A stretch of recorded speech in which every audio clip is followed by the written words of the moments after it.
Hello friends, today I would like to talk to you about the emergency kit which I am keeping at home.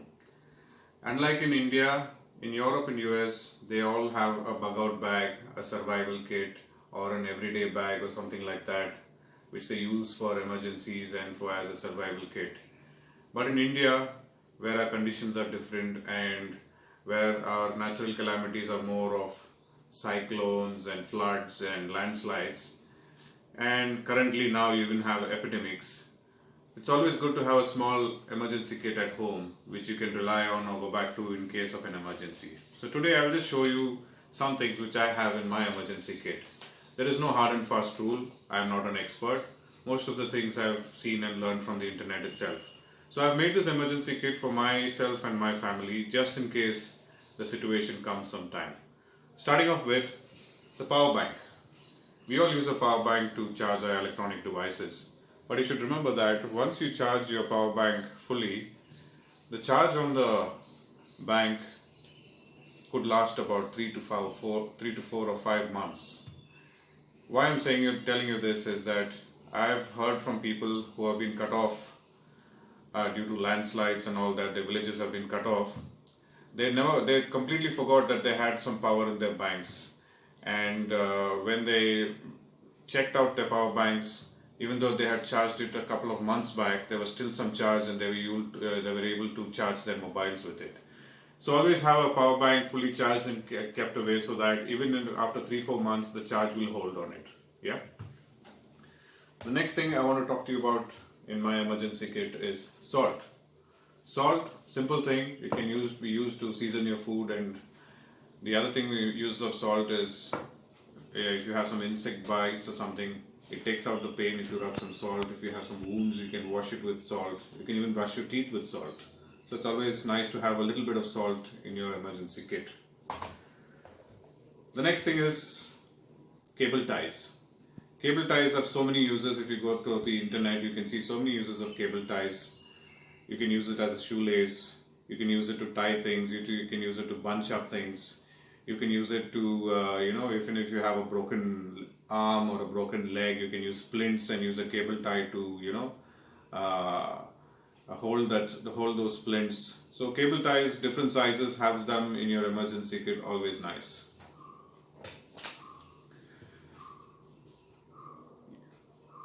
What do you want to call it? A pocket knife, a Swiss Army knife, multi-tool, definitely required in your emergency kit to cut things, to prune things, stuff like that. Always have a multi-tool. Doesn't have to be a Swiss Army knife. It can be anything which can help you in an emergency.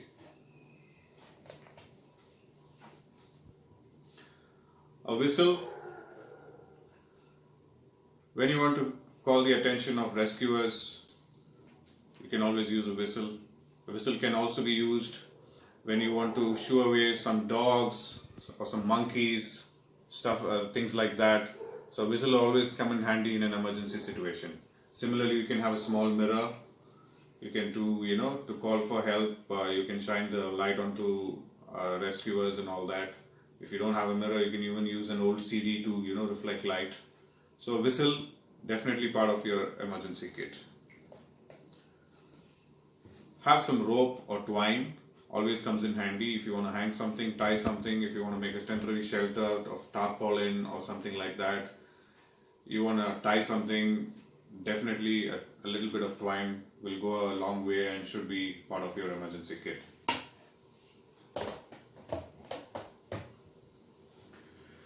Next thing which I want to talk to you about is water. Now, clean, drinkable, safe water is one of the most important things in an emergency. And most times when things are flooded, when there are landslides, you don't get water or the water is muddy and dirty. It's very important you have water filtering tablets to purify your water, and also microfilter fiber cloth to purify the water is always a good thing. So these two things very important, especially if you want to have clean, safe drinking water in an emergency situation.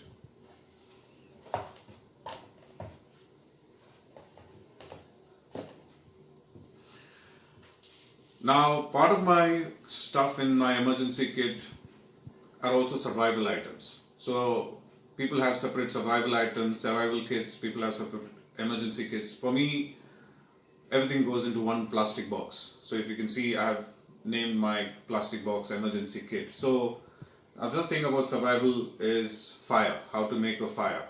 Whether you're stuck on the roof of your house during a flood situation or anything, you can either have a matchbox, you can have some lighters, or you can even have a ferro rod to start a fire. And you always need some tinder to start fire, whether it's cotton balls which are rolled and rubbed in Vaseline. This also helps in starting a fire.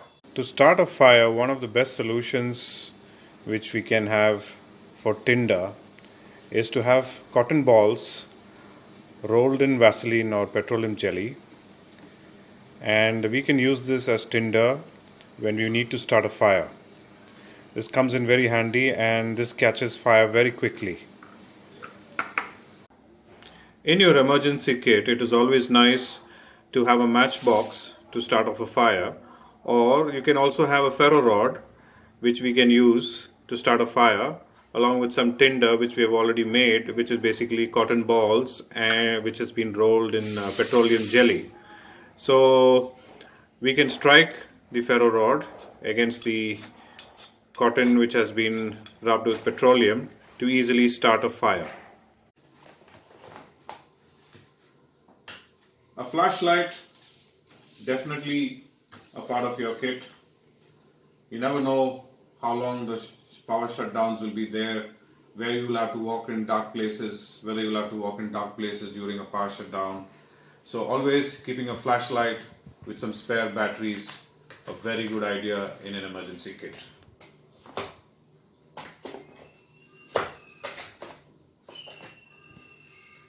Tape. Now you can even call it duct tape. You have the bigger ones. I just need those. I just bought these small ones to keep it handy. It can be used for a range of uses and can be part of your kit. For a simple thing like you can use it as a band-aid. If you have a cut or a bruise, you can put some cotton gauze in it with some medicine and use a tape over it. Or if you have a shoe bite, you can just put some cotton and wrap your tape around it or your toe, so that you feel more comfortable when you're walking, stuff like that. So it depends on what you feel like. So I have two small tapes in my emergency kit. Coming to the medicines and the cotton. A cotton roll, iodine for cuts and bruises,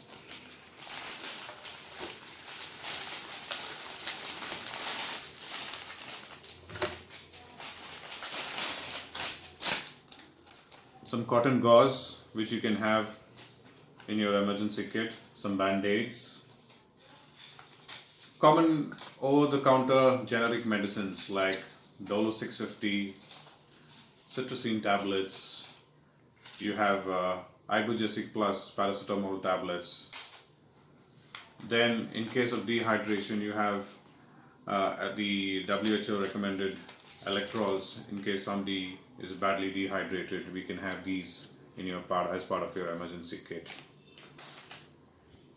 You can have this Neosporin powder which you can use for cuts and bruises, external application in case you have some cuts and bruises, and you can just cover it with cotton or a cotton gauze, tie it with a tape or something like that. So this is also very good to keep in handy with in your medical kit.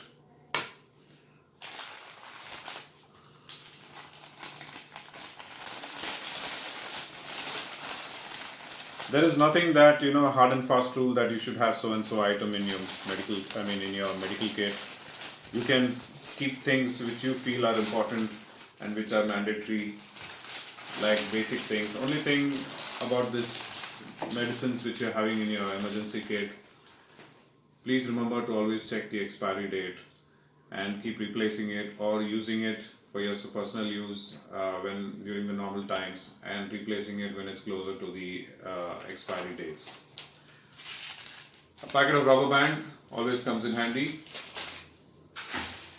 Currently, You also have the epidemics on, so maybe a small packet of surgical masks, if required, maybe even some what do you call it, sanitizer, hand sanitizers, yeah, or some alcohol solution 60% and above should definitely work good in case of an epidemic like situation. That's also part and could be good in your emergency kit. Last but not the least, a pen and a small booklet. I would suggest that you write down all your important mobile numbers on your booklet so that in case you don't have the luxury of having your phone, or if the data is lost or your phone is gone in water or something like that, you have something to fall back on, important numbers whom you can reach, emergency numbers. Write down all of them and keep it ready so that it comes in handy. Or you want to make notes of something, always a book and a pen comes in handy. So this is my emergency kit which I wanted to share with you all.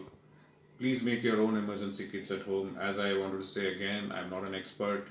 These are the items which I feel is required and an emergency which I felt is important. So your emergency kit can be entirely different from mine, but it is always nice to have an emergency kit.